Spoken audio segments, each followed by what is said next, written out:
Hello there, folks.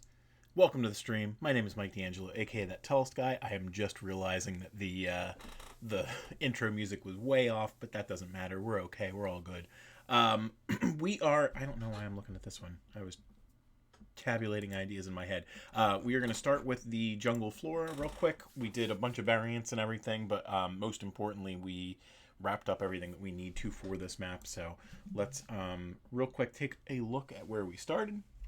And we'll see where we ended. So this was the original map that I got to Matt in order to, kind of zhuzh this up, because Matt's way better at these kind of things than I am. What we ended up with was... Where's the basic? This was the base one that Matt did for us.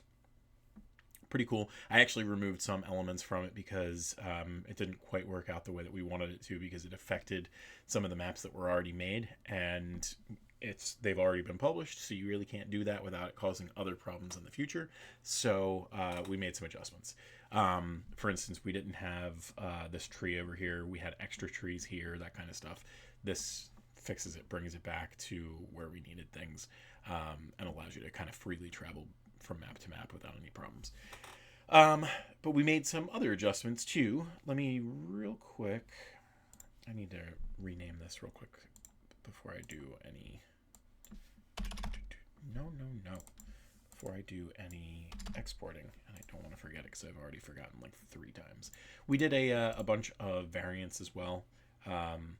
So I've got just a kind of quick, quiet, rainy map. And then I've got a heavy rain map, which you can see the big difference between these two is that middle chamber floods. It's a little bit darker. The rain is a little bit more prominent. So I thought that was a fun little thing. And then we have a couple of unfurnished versions. The main unfurnished version is it gets rid of the human elements. So we don't have the bridge or like the posts or anything like that. Second version gets rid of the carnivorous plants, and then the final version also gets rid of the skeleton tree in that top left area, so that people can use this jungle for whatever they need in that case. But let's do this real quick. Let's celebrate, because I feel like it's been a long time since we were able to do this. Although I don't know if the sound came through. Rihanna, can you confirm? The sound, did it come through? The celebration music? The celebration music? Try it one more time.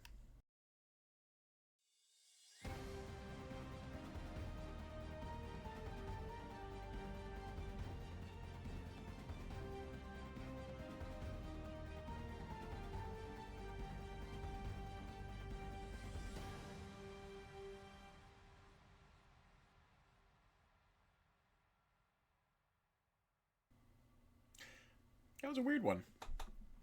I don't know why it worked like that, but it did. All right, we're going to go to the Pirate Cove Cavern Entrance, and we're going to work on a little bit more stuff here. We're going to make a clone first. We'll have this as like a quote-unquote basic version, and then we'll have some stuff that kind of makes the map shine a little bit more if the darn thing comes up. Let's close out some of our other stuff and see if it helps.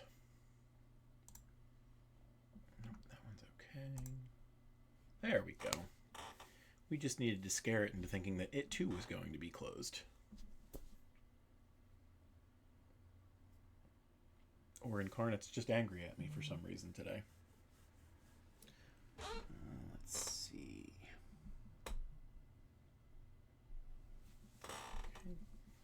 So we had seen this map already. This was done by Becca Tigris. This was a sequel to our Forest Cove map. We had like an entrance south of this map that had, like all the outdoor stuff, but now we're inside. And she did a good job with like the shape and the composition and everything. There's just not really a lot going on here. Like we try to do like the 4 points of interest, and we're going to try and do that a little bit more. And I have a couple of ideas for what to do. The bridge itself, I feel like, kind of stands as a point of interest if we need it to be.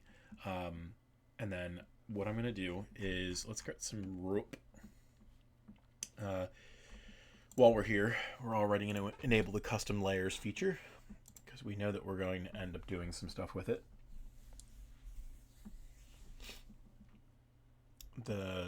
That feature, it should help us with some of these objects too. What I want to do is add let's save it real quick just in case. It should go quick because there's only crates and rocks and stuff. So what we'll end up doing, same thing as we do in all our water maps now, we'll end up doing another layer underneath the water to give it like a more kind of layered look to it. We'll end up taking the main layer and getting rid of some of the opacity, and we'll see what that does for us. But let's do, first off, we need to make sure that with the object layer, we're doing a new object layer underneath, and then we're going to do another one under that as well. So we're going to grab a line tool, and we're going to go and look for some rope. Because if there's anything that I learned from the Boondock Saints, is that you can never not have rope. We'll use the sailing ship ropes. And we're just going to have a line that's going from here to here. And the stroke stamp scale is a little bit too big. Let's try and go for like 50 and see how that looks. 'Tis good. And I think we should be good without having to use another layer. But let's do this. We're going to go and get some lanterns. My computer did not want to play nice today. So we've got some camp lanterns that we're probably not going to use because they... Well, let's see. What's the other version here? No. They don't hang the right way. We do have these lanterns over here. They're wall lanterns. These are fallen lanterns.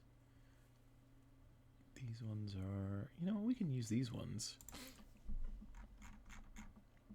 Stamp scale is a little bit too big. Still too big. Oh god, way too big. Alright, so this might be the right style. We need to do the opacity up. Still a little too big.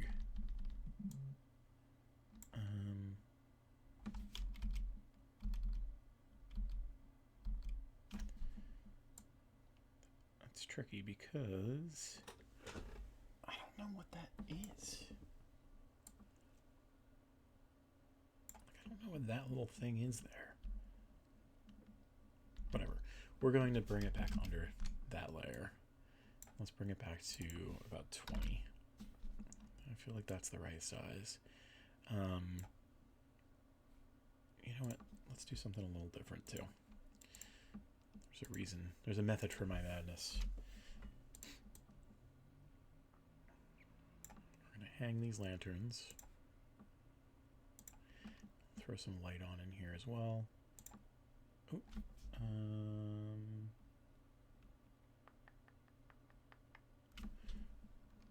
I'll just have 4. And the reason for this is we have an artifact called the Ghost Light Lantern. And I figure we'll kind of make a reference to it here. You'll notice that this one's unlit, and we're going to change the color of this one to kind of like that one. That's the one we're looking for. Scooch that down. And if you light it, there's going to be some things that are shed in ghostly light. It's not going to work the same way our regular ghost light lantern works, but that's okay. You figure we've got these chambers, like it makes sense to have something cool that can happen in them. And then if a game master doesn't want to use them that way, that's perfectly fine.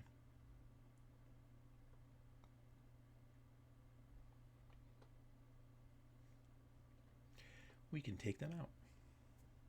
We can give them choices. All right, and then down here, actually, we might even do it up here. We're going to throw some more of these crates around. Maybe what we'll do is we'll grab them.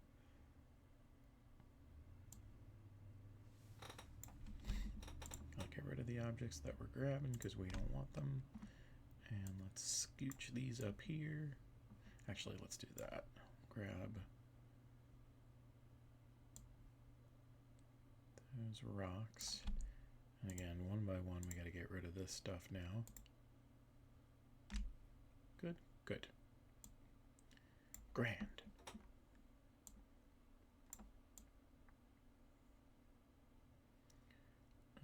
Throw them like there. We've got this clump here. Maybe we'll throw that down here.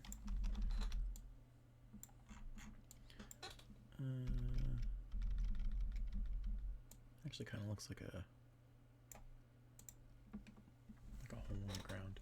All right, let's grab our crates again. Got them all, got them all. We're gonna throw these here. Let's make them there.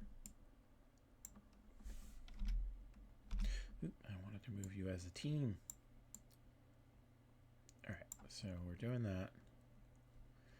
Let's grab one or two more crates because I want to stack these up a little different.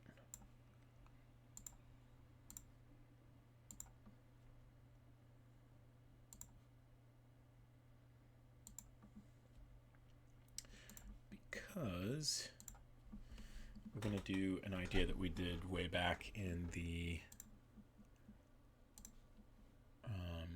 we'll do a separate layer for this too, just in case I don't like the way it looks. I can adjust it without adjusting it for too many things. Way back in the sinkhole days, we had what looked like blood. That was, oh, what's that weird little mark? That's a weird one. That's how you solve those problems. Although we'll have to look and see if that's still there. So let's see. Oh, I want it to be red.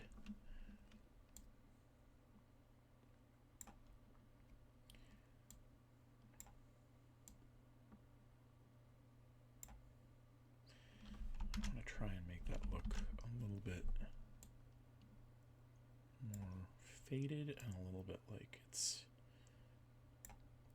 I don't want people to actually be able to read it, so...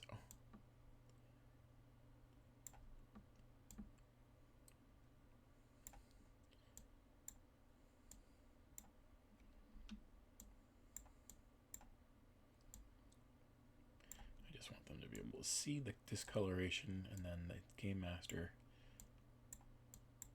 can say whatever the heck they want about this message. That one bleeds a little bit too much onto the ground, and I don't want that to happen.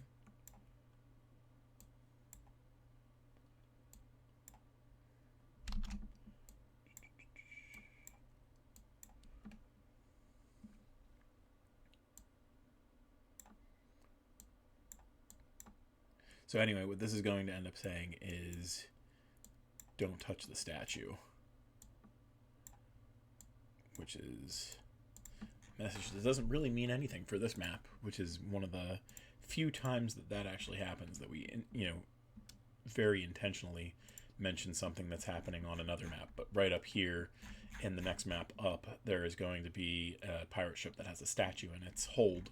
And if you go after the statue, you disappoint all the people who believe that that statue is blessed by the deities.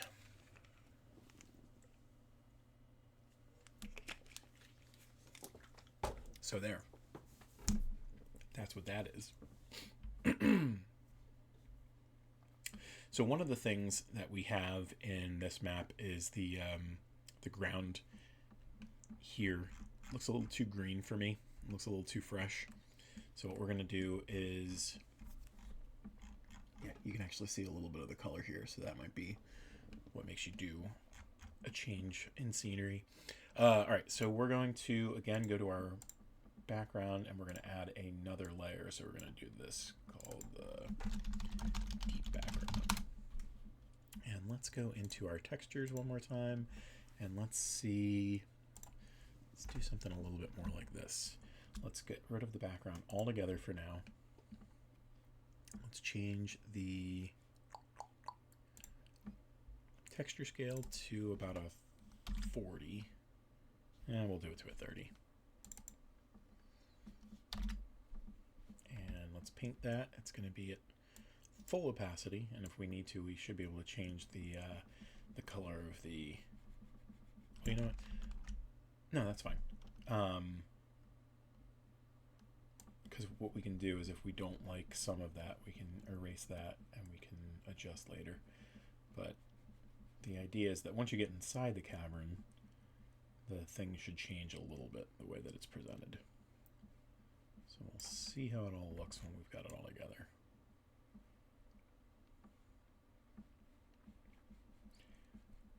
And we got to make sure that we don't miss those little bits over there.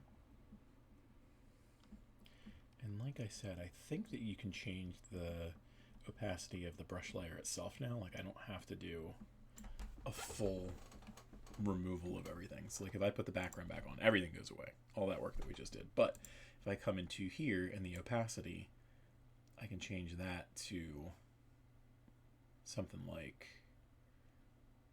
maybe 45. 45 is pretty good. Right? It gives it a little bit more presence because we've got, like the shape of everything. We lose a little bit of the greenery, and that's kind of what we wanted because we are inside a cavern now. I think that looks pretty good. Let's do... Tell you what. We're going to give one of our folks a bonus. We've got a sponsor. Let's see if we can go over there and get that working without any problems, and I'll save in the meantime. And now, a word from our sponsors. If you could walk into dreams and explore them like they were another world, what would you do? It's a premise that author Tom Crowan tackles in his wonderful debut, The Rift Beyond Dreams, the first book in his Dreams of Draenor series. Whether it's long-established lore of the world or the magic and majesty of the way Reverie works in the series, everything feels so rich and immersive. And though this story dives into deep notions and explores a lot of questions of the psyche, it's interspersed with interesting revelations, breezy action, and fun character moments that keep it moving along at a very nice pace. The best part is that this is just the start of this spectacular journey, with more from Crowan's wonderful world on the way. Check out our promo for The Rift Beyond Dreams, Dreams of Draenor Book 1, on the Tellest website.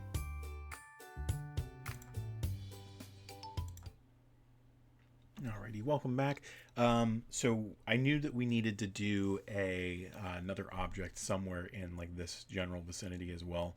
If we're going to do the 4 points of interest, I think the first point of interest is this little chamber here with whatever the Ghostlight Lantern is. We might be able to squeeze another one in here too, so we can decide if we want to ignore the bridge as its own point of interest.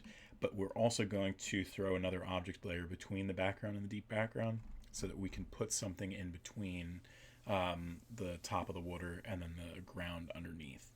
I don't remember what I actually just did. Oh, I just probably added the layer. So we're going to do this real quick. We're going to save. I'm having stomach problems all of a sudden. Let's go to our show closing page. We'll wrap up a little early today. Folks, on the screen right now, you should see all the places that you can find Tellest out there on the internet. Tellest.com is a great first place to start.